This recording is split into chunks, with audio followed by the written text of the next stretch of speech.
Welcome, dear brothers and sisters. This is your Elliott Wave Master Course Intermediate Stage Part 4. इस part में हम समझेंगे अपने flat structures के बारे में, है ना। बेसिक्स ऑफ फ्लैट स्ट्रक्चर्स आपको पता ही है पहले से।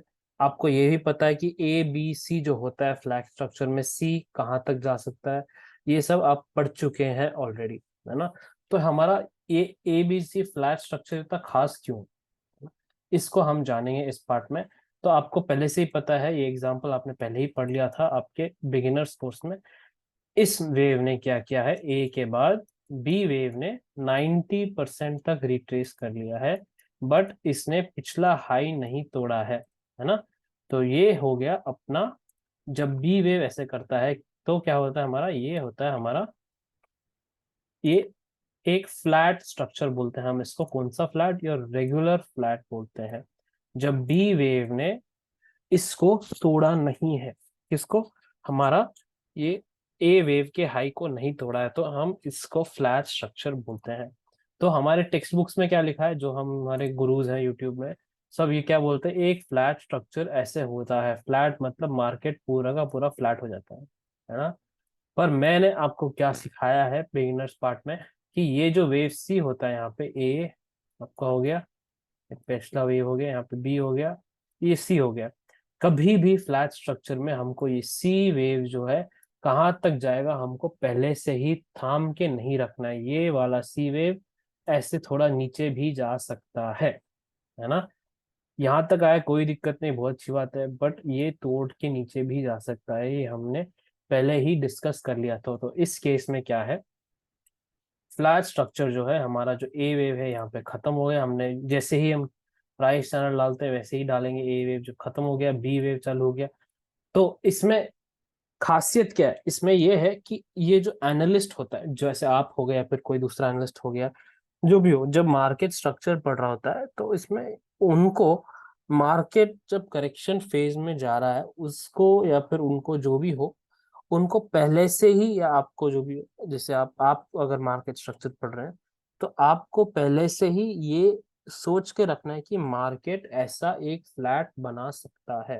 तभी आप, जब मार्केट आएगा ऐसे फ्लैट बनाने के लिए, तब आप शॉक में नहीं रहेंगे, है ना।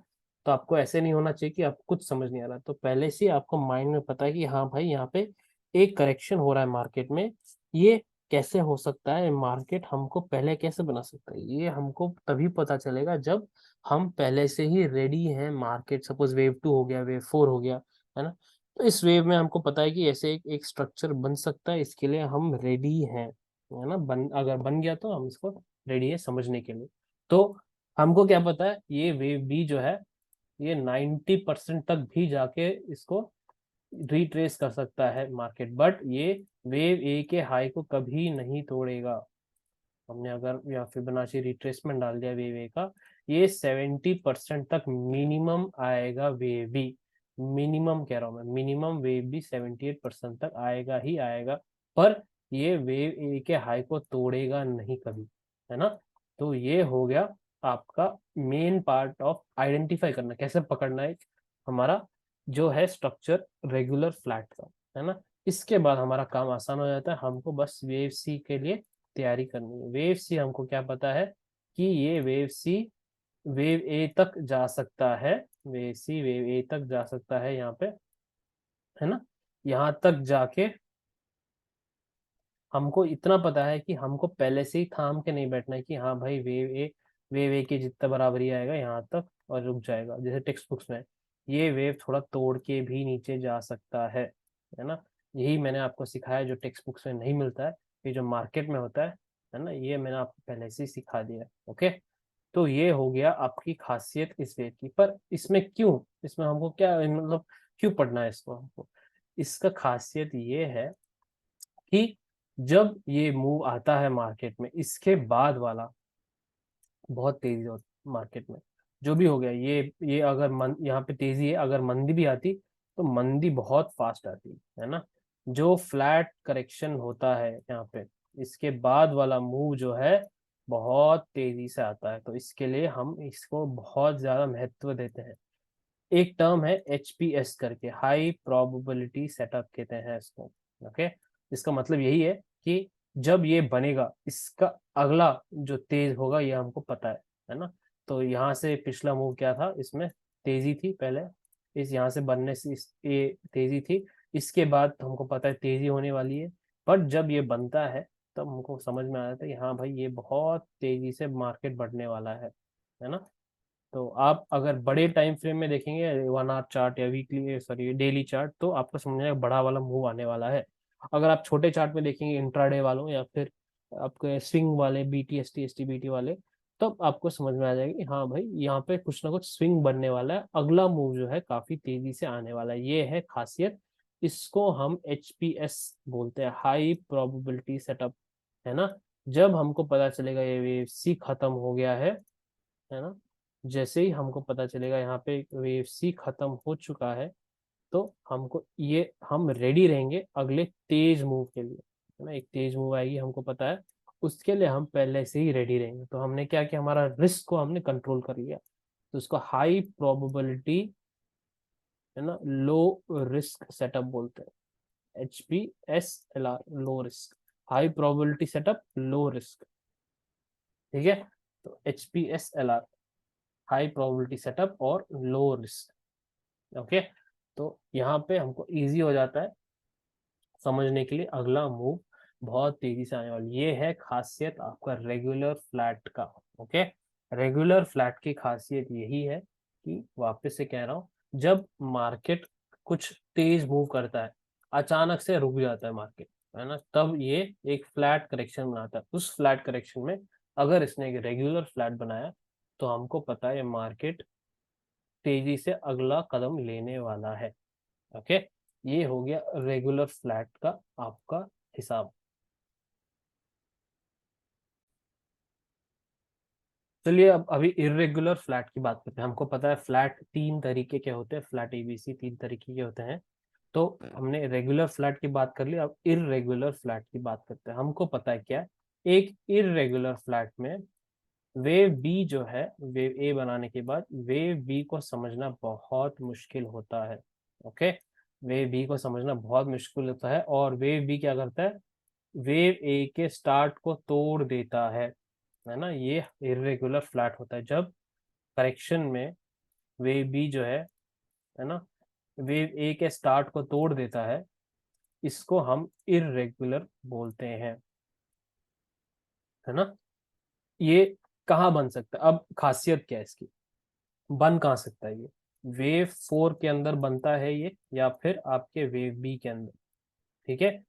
अगर हमारी मार्केट में वेव 4 चल रहा है, हमको इसका ध्यान रहना रखना पड़ेगा कि हाँ भाई, अगर यहाँ पे करेक्शन हो रहा है ABC का, ये इरेगुलर फ्लैट बना सकता है। तो मार्केट बनने से पहले हमको थोड़ा अंदाज रहता है कि हाँ भाई मार्केट ये बन सकता है। वैसे ही वेव बी के अंदर, तो दोनों 1 2 3 4 5 और ABC के अंदर दो खतरनाक वेव कौन से, वेव 4 और वेव बी, है ना, उसके अंदर ही बन सकता है ये सबसे ज्यादा, ओके। तो इसमें क्या खासियत है इसके बाद, इसमें ये खासियत है वापस कि वे भी जो है कुछ समझ नहीं आता, वे भी कभी कभी कुछ समझ नहीं आता क्या बन रहा है यहाँ पे। तो मैंने पहले ही क्या था, प्रोफेशनल जो ट्रेडर होते हैं कभी कभी A छोड़ते B छोड़ते C के लिए खेलते हैं, ओके। C समझने के लिए एनालिसिस करते हैं। तो यहाँ पे वही बात हो गई आपकी, हमने फिबोनाची का ये डाल दिया क्या, ये वैसे एक्सटेंशन। तो इसमें खासियत ये है कि हमको पहले से ही पता है सी वेव कम से कम 78 करेगा ही करेगा। इसमें खासियत ये है कि सी वेव जो है कम से कम 78% करेगा ही करेगा, है ना। और अगर 1x तक जाना है तो जा सकता है, कोई दिक्कत नहीं, पर ये ए वेव को क्रॉस तोड़ के नहीं जाएगा, ठीक है। अगर 1x किया तो किया, कोई दिक्कत नहीं है, पर ये वेव ए को तोड़ के आगे नहीं जाएगा, है ना। तो ये हो गया हमारा इरेगुलर फ्लैट करेक्शन। इसमें वापस हाई प्रोबेबिलिटी सेटअप क्यों है, ये इसमें हाई प्रोबेबिलिटी सेटअप इसलिए कि जब ये इरेगुलर फ्लैट बन जाता है मार्केट में, इसके बाद वाला मूव एक बड़ा मूव होता है। इसके बाद वाला मूव मार्केट में बहुत बड़ा वाला होता है ना। तो ये भी एक हमारा हाई प्रोबेबिलिटी सेटअप कहते हैं इसको, है ना। तो इसके बाद अगर हमने पहचान लिया ये होने वाला, ये हो रहा है मार्केट में, इसके बाद वाला मूव बहुत बड़ा होता है ना। तो इसके रूल्स हमको पता है, कहाँ बन सकता है पता है, कौन से वेव में बन सकता है हमको पता है, कहाँ तक वेव सी जा सकता है पता है, वेव सी होने के बाद क्या होने वाली है हमको ये भी पता है। अगर आपको इसके बेसिक्स नहीं समझ में आता तो एक बार आप बिगिनर स्टेज में फ्लैट करेक्शंस का समझ लीजिए। ओके, तो ये हो गया आपका इर्रेगुलर फ्लैट ABC। ओके, अब समझते हैं हमारा एक्सपेंडेड फ्लैट क्या होता है। एक्सपेंडेड फ्लैट क्या हो सकता है, तो एक्सपेंडेड फ्लैट है तीसरा फ्लैट स्ट्रक्चर ABC का। इसमें हमको पता क्या है कि दोनों ए के स्टार्टिंग पॉइंट और ए का जो वेव है दोनों टूटेगा, तो वेव भी इसको जाके तोड़ेगा, फिर वेव सी इसके लो को तोड़ देगा, ये हमको पता है ये होने वाला है। ओके, ये है एक्सपेंडेड फ्लैट। वैसे ही अगेन जो एनालिस्ट होता है, तो अगर आप एनालिस्ट हो और आपको पता है यहाँ पे करेक्शन हो रहा है मार्केट में, ये सब आपको अंदाज से रेडी रहना चाहिए कि हाँ भाई ये हो सकता है। अगर ये मूव आया मार्केट में, मैं थोड़ा आश्चर्यचकित ना हो, मैं रिस्क के लिए मेंटली प्रिपेयर्ड हूँ, है ना, मेरी मानसिक स्थिति ठीक रहेगी। अचानक से ऐसे मूव आ गया मार्केट में, कोई दिक्कत नहीं होगी मुझे, है ना। तो यही इंपॉर्टेंट पॉइंट है कि एनालिस्ट को जब करेक्शंस हो रहे हैं, सही करेक्शंस पकड़ने के लिए एनालिस्ट को तैयार रहना पड़ सकता है कि ये हो सकता है मार्केट में। तो हमको पहले से पता है क्या है, ये वेव ए जो है, वेव ए अगर यहाँ है तो इसका लो टूटेगा और वेव ए का स्टार्टिंग पॉइंट भी टूटेगा, है ना। दोनों साइड ये टूटने वाला है एक्सपेंडेड फ्लैट में, इतना हमको पता है। तो इसमें खासियत क्या है, अब वापस आ गई खासियत की। इसमें खासियत ये है कि वेव सी जो है, हमेशा मैंने कहा हूं आपसे कि वेव सी को कभी अंदाज मत लगाइए कहाँ तक जा सकता है, और 0.78 जो फिबोनाची एक्सटेंशन है वहां तक जैसे ही आ जाता है आपको सावधान होना चाहिए, मार्केट कभी भी मुड़ सकता है। एक्सपेंडेड फ्लैट में खासियत ये है कि हमको पहले से ही पता रहेगा कि ये 100% चांस है 1x टच करने का। 100% मतलब मोस्ट, सबसे ज्यादा चांस है इसका 1x जो है टच करने का। मैं हमेशा कहता हूँ कि वेव सी जो है इसका कभी अंदाज मत लगाइए, कम से कम एक्सपैंडेड फ्लैट में ये 1x टच कर सकते हैं, इसके ज्यादा भी जा सकता है कोई दिक्कत नहीं, बट कम से कम यहाँ टच करते हैं। कुछ वेव सी जो होते हैं सिर्फ 78 तक रुक जाते हैं, 0.78 तक, है ना। पर मैं आपसे यही कह रहा हूँ कि ये वेव सी एक्सपेंडेड फ्लैट में कम से कम 1x टारगेट तक टच करता ही करता है ना। तो इसको आपको पहले से ही पता है कि ये यहाँ तक आ सकता है गारंटीड। और दूसरी बात, जैसे ही बाकी सारे फ्लैट स्ट्रक्चर्स हैं, एक्सपेंडेड फ्लैट के बाद भी बहुत तेजी से एक मूव आती है ना, बहुत तेजी से एक मूव आती है एक्सपेंडेड फ्लैट के बाद, है ना। तो इसको ध्यान रखना पड़ेगा। अगर एक्सपेंडेड फ्लैट बन रहा है आपके चार्ट में, कोई भी स्टॉक में जो आप एनालिसिस कर रहे हो उसमें बन रहा है, तो आपको यही ध्यान में रखना है कि जो भी मूव इसके बाद आएगा बहुत तेजी से आएगा। तो अगर हमको नेक्स्ट अगली वाली तेजी वाली मूव पकड़नी है तो हमको ये समझना पड़ेगा कि वेव सी कहाँ खत्म हो सकता है। तो इतना तो हमको पता है कि वेव सी यहाँ तक आने वाला ही है ना। तो अगर यहाँ तक हमको पता है कि ये वेव यहाँ तक आने वाला ही है, तो हम इसके लिए हम तैयार रहेंगे मार्केट में, ठीक है। यही हो गया आपका एक्सपेंडेड फ्लैट, और तीनों फ्लैट के मतलब और इसके महत्व आप जान चुके हैं, है ना।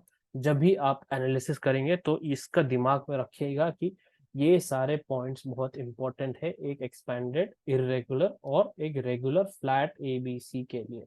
ओके, मिलते हैं अगली वीडियो में जहां पे हम जिगजैग पैटर्न के बारे में डिस्कस करेंगे।